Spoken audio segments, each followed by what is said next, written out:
O Gleice da Silva foi trazido de volta para Campo Grande. Ele continuou detido na DERF.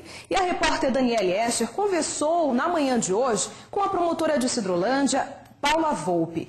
Para o Ministério Público, o envolvimento de Gleice no desaparecimento de Marielle não surpreende e pode ser ainda maior.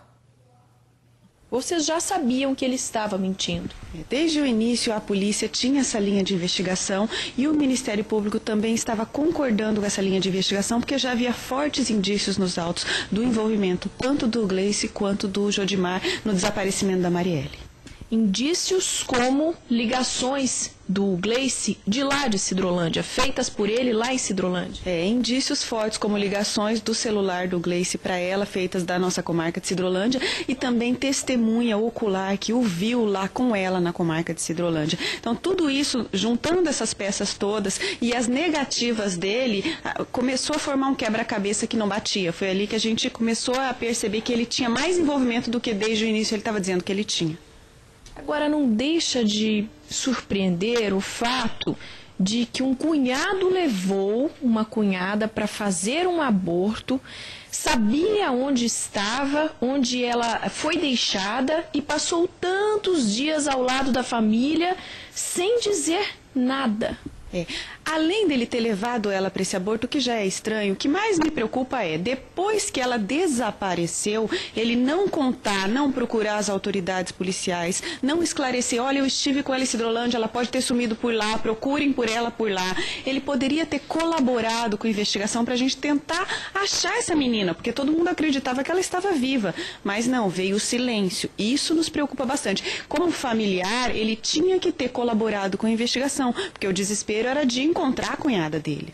O que ele está admitindo é uma coisa muito simples, que é transportar uma pessoa para fazer um aborto cuja pena é pequenininha se ele pegar uma pena de aborto com consentimento da gestante. Tem que se ver se foi isso mesmo apenas que ele fez. É possível que ele tenha maior envolvimento nessa história. Por isso que a prisão desde o início foi necessária, para se fazer a cariação entre os dois, para, se for preciso, se fazer reconstituição dos fatos, para ouvir as versões das pessoas que podem ter medo de falar e agora ficam mais à vontade com ele preso. Porque o fato é, se ela sumiu e se ele ficou tanto tempo quieto, pode ser que tenha muito mais participação dele aí do que ele está revelando até agora. Muito mais participação, como ser o pai da criança. Não tem como a gente ter certeza de quem é o pai dessa criança. O que nós precisamos deixar bem claro é que, independente de quem seja o pai da criança, ela não poderia ter passado pelo que ela passou. Ainda que o filho não seja dele, ela sofreu um aborto seguido de morte, ela pode ter sofrido um homicídio, o cadáver dela foi ocultado. Com o filho dele ou não na barriga, isso não poderia ter acontecido. Esses são os delitos que nos preocupam e que têm que ser investigados. Vocês já sabem quem deixou o corpo de Marielle naquele local? A polícia já tem alguns indícios, mas como corre em segredo de justiça, ainda nós não podemos revelar exatamente quem fez o quê.